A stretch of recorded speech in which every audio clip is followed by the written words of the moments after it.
So go ahead and for everyone that's watching, why we're meeting today, because your niece, who is more like a daughter, attends Rob, and she's missing right now. Correct. Yes.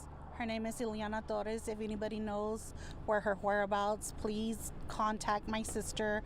Her number is 830-279-8358. Her name is Sandra Torres. We are in disbelief of this tragedy that happened, and we have not yet gotten any answers of where her whereabouts are at. And please, if anybody has any news on her, any hospitals that have any information on her, please reach out to us and let us know that she is at y'all's facility, and just praying for a safe return home. So you came here to the hospital here to see if she was here, and how long were you here? And you said that process, the way that they were identifying was tough. Yeah, it was tough. They would ask you for a picture, just a picture, this description of what they were wearing this morning, and it was hard. They did take my sister to the back to identify, thinking it was my niece, but it wasn't my niece.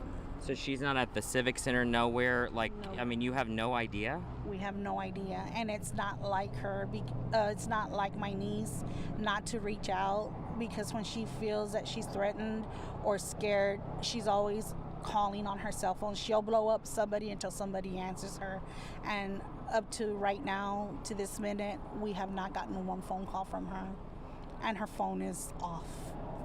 What's going through your mind is you're trying to make sense of, to find where your niece, who's more like a daughter for you, who's 10 years old, who was at Rob this morning, and then making sense we have 18 children died today. I mean, what's kind of going through your mind right now as you live in this town? Well, it's 14 plus, because they're dying as, I guess, they're working on them. I'm just praying that my little one is okay.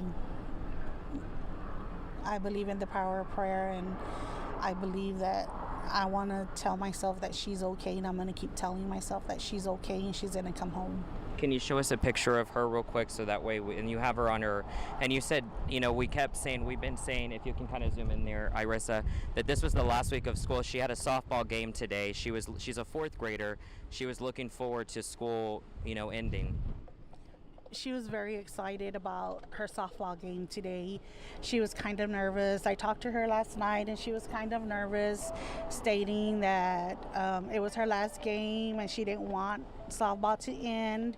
And she was excited because they were gonna, I guess, announce the ones that made it to All-Stars. And she was also saying, like, what if I make it? I'm gonna be so nervous. And I was like, girl, you got this.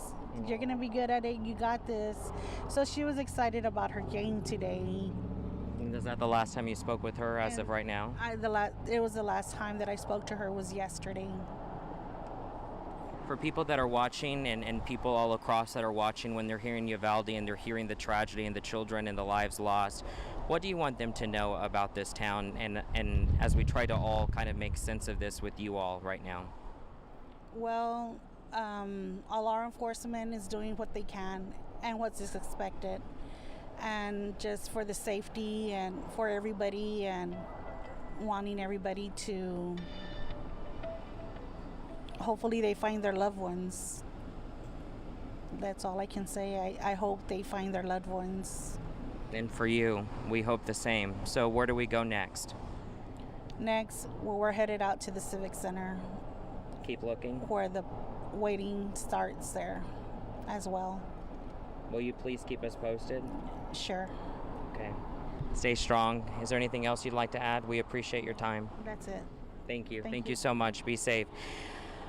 I mean, and that was kind of echoing, as you heard there live, the same what Vanessa Croy was saying, is that a lot of family members, showing up to Robb Elementary even there, still not being able to find their loved ones. And you have loved ones that are showing up here to the hospital, trying to see if they're here. And you heard that, this couple, talking about the fourth grader, their loved one. They've been here for hours. It's a process as loved ones are showing up, not knowing if their loved one is here at the hospital, if they're being treated, if they didn't make it. We know that that two people that arrived here didn't make it. I do know that one of those was a 10-year-old, and I mean, as you heard, it's tough. I mean, they're asking them questions. What were they wearing when they went to school today? Can you have a picture? Let's identify them.